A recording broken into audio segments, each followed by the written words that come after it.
Bonsoir à tous, bienvenue dans votre magazine économique, un magazine consacré bien sûr aux entreprises des Hauts-de-France comme chaque mardi. Vous allez sans doute vous poser la question ce soir en rentrant à la maison, qu'est-ce qu'on mange ?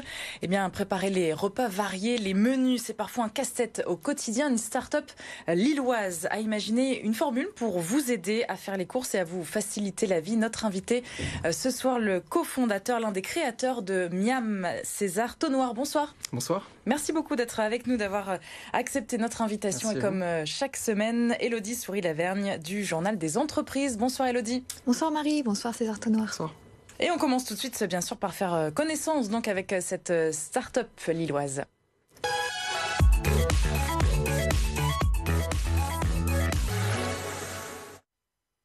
Vous allez nous expliquer un petit peu le principe, puisque Miam, ce n'est pas une application. Il en existe beaucoup dans le secteur alimentaire. Vous, ce n'est pas une application. Expliquez-nous un petit peu. Non, alors effectivement, donc nous, on est une start-up technologique.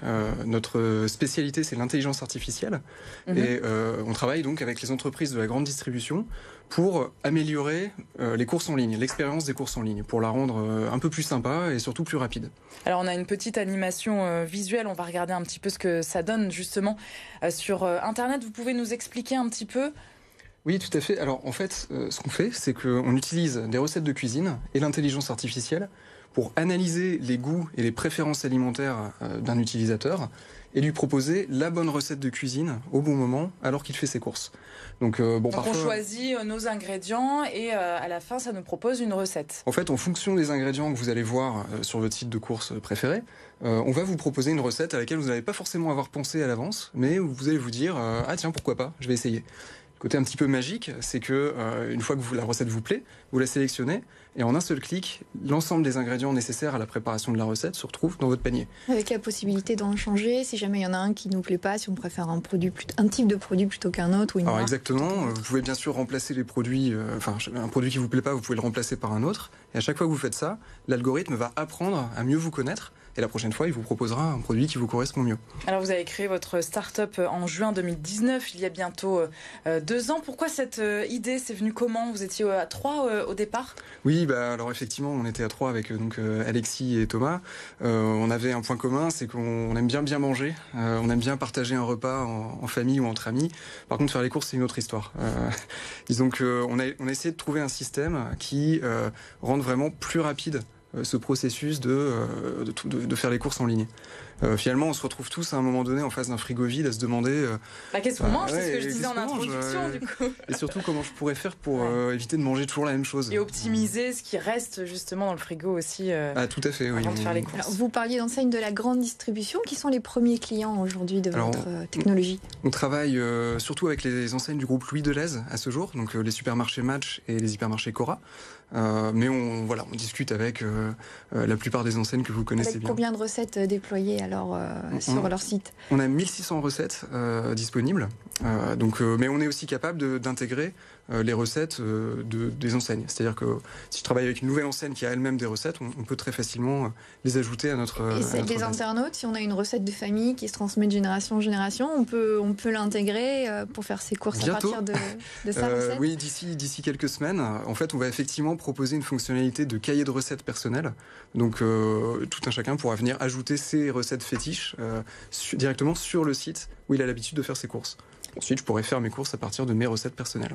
Et comment l'internaute s'y retrouve dans les 1600 recettes ? La technologie arrive à proposer les recettes qui sont susceptibles de l'intéresser en fonction d'un profil. Comment ça marche ? En fait, c'est là que notre technologie intervient. C'est-à-dire qu'on ne va pas demander aux gens d'aller parcourir un catalogue de 1600 recettes, parce que ça présente, c'est long, ça ne présente pas d'intérêt. Nous, on est là justement pour accélérer. Notre techno, ce qu'elle va faire, c'est qu'elle va vraiment analyser les goûts de chacun. Et puis, elle va dresser un profil de consommation pour chaque visiteur. Une fois qu'elle a ce profil, elle peut proposer des recettes qui vont convenir et qui vont plaire. Et c'est quoi l'intérêt pour les enseignes alors de la grande distribution ? Quelle est la promesse que vous pouvez leur faire avec cette technologie ? Alors l'intérêt, il est double. D'abord, on propose une expérience un peu innovante. C'est pas évident aujourd'hui pour une enseigne de proposer quelque chose d'un peu différent qui change. Donc on les aide à proposer quelque chose de nouveau à leurs utilisateurs. Et ensuite, il y a également le gain en panier moyen qui est assez significatif. significatif puisque on a calculé que lorsqu'un panier contient des recettes, il est en moyenne 20% plus élevé, enfin son prix et son coût est 20% plus élevé qu'un panier normal. Donc l'internaute achète plus en fait, c'est lié aux recettes, aux produits, ou c'est parce qu'il achète des à côté? Comment on explique cette hausse? Les deux, il y a à peu près 50% de la valeur ajoutée qui est ajoutée de manière directe, c'est-à-dire que quand j'ajoute des recettes à mon panier, j'ajoute des produits, donc le panier moyen augmente. Mais il y a également 50% de cette valeur qui est ajoutée de manière complètement indirecte, c'est-à-dire que voilà, je vais cuisiner une recette qui change un petit peu, je vais inviter des gens à manger chez moi, donc je vais avoir tendance à peut-être aller acheter une bouteille de vin en plus ou du fromage, un dessert. Bon, comment vous gagnez votre argent, vous, du coup? Quel est votre modèle économique depuis 2 ans, presque? Alors, c'est très simple, on utilise le modèle SaaS, Software as a Service, c'est-à-dire qu'en fait, on ne prend pas de commission au panier, c'est une licence que l'enseigne va payer pour pouvoir avoir accès à cette technologie. Donc l'internaute, ça lui coûte rien. Exactement, pour le consommateur, c'est complètement gratuit, c'est exactement les mêmes prix qu'il aurait payé, même sans recette. Est-ce que l'entreprise est rentable aujourd'hui? Alors oui, on a clôturé notre premier exercice là en janvier et il était bénéficiaire. Donc on démarre, ça fait 2 ans qu'on est là, mais les oui, startups ne sont pas toutes rentables dès le premier exercice, donc c'est pour ça que je vous... Et une enseigne, elle paye combien du coup? C'est un abonnement à l'année, au mois? C'est quoi la forme d'engagement? Alors c'est un abonnement à l'année. Par contre, je peux pas te donner un prix comme ça. C'est vraiment, ça dépend de beaucoup de choses et notamment du nombre de magasins, du nombre de points de vente. De son réseau, voilà, dans lesquels la solution va être déployée. Et votre solution elle a été déployée en interne ou vous avez été accompagné par des ingénieurs? Enfin, comment vous avez réussi à créer ça? Alors, on a tout développé nous-mêmes. On a nos bureaux ici à Lille, donc c'est 100% français. Après, c'est aussi quelque chose qu'on co-construit avec nos clients en enseigne, parce que finalement, c'est eux qui savent le mieux comment faire leur métier. Donc, c'est ça qui est sympa aussi, en fait, c'est que on améliore au fur et à mesure. On écoute beaucoup les utilisateurs, c'est très important. On fait énormément d'enquêtes et de questionnement des utilisateurs. Ils y répondent parce que souvent, c'est pas toujours facile d'avoir des retours sur ce qu'on fait. Enfin, moi, je sais que à chaque fois, je zappe un peu les questions posées. Oui, bon, alors tout le monde n'y répond pas, mais ça vous aide en tout cas. Ça nous aide énormément et en fait, on va même jusqu'à les prendre par la main et les ramener dans nos bureaux pour en fait regarder comment ils utilisent la solution.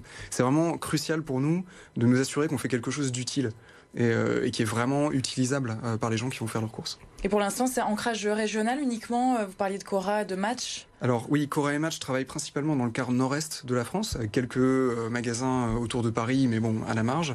Par contre, voilà, d'ici 2 semaines, je devrais être en mesure de pouvoir annoncer un nouveau partenariat avec une enseigne nationale. Donc on pourra utiliser Miam partout en France. C'est quoi vos projets de développement? Alors, on a plusieurs choses. D'abord, on va continuer d'améliorer cette expérience, notamment avec une fonctionnalité de cahier de recettes perso. C'est-à-dire que si j'ai ma recette de gâteau au chocolat que je fais toutes les semaines, je pourrais directement l'ajouter dans Cora, puisqu'on parlait de Cora. Et ensuite, je pourrais faire mes courses avec. Donc, j'ai mon cahier de recettes fétiche, en fait. Je fais mes courses avec, c'est beaucoup plus rapide. Et les petits commerçants, ça peut vous intéresser ou pas? Parce que c'est vrai qu'on est beaucoup à se rapprocher aussi des commerces de proximité, de notre petit boucher qui peut aussi avoir son site internet. Ça peut vous intéresser ou pas du tout? C'est vraiment la grande distribution? Non, ça nous intéresse aussi beaucoup, forcément. Alors après, on va sans doute passer par des intermédiaires, en fait. C'est-à-dire qu'il y a aujourd'hui des plateformes qui regroupent les petits commerçants. Et pour nous, en fait, c'est plus simple, étant donné qu'on est une solution digitale, c'est plus simple en fait de passer par un intermédiaire et d'intégrer Miam à ces intermédiaires qui regroupent l'ensemble des commerçants. Et le commerce physique? Parce que là, on est sur le commerce alimentaire en ligne, mais du côté des magasins physiques, est-ce que... C'est vrai que pour le moment, on se concentre surtout sur le digital, mais c'est également à l'étude. On a quelques pistes de développement. C'est encore un petit peu tôt pour en parler, mais on n'oublie pas le physique. Vous êtes 8 donc, chez Miam à Lille. Est-ce que vous comptez embaucher là, cette année en 2021? Oui, donc on est 8 effectivement. On recrute en ce moment, on recrute un ingénieur et on pense qu'on va recruter encore quelques personnes avant la fin de l'année. Donc c'est des ingénieurs spécialisés en intelligence artificielle ou pas nécessairement. On a besoin de plein de technologies différentes. Donc l'intelligence artificielle, ça en fait partie, mais pas que. On a aussi des gens qui font plutôt du design, des gens qui font de la communication. Il y a un petit peu de tout chez Miam. Merci beaucoup César Tonnoir d'avoir été notre invité. On rappelle donc Miam, une formule pour vous aider à faire vos courses qui vous facilite la vie. On passe tout de suite à l'actualité du journal des entreprises.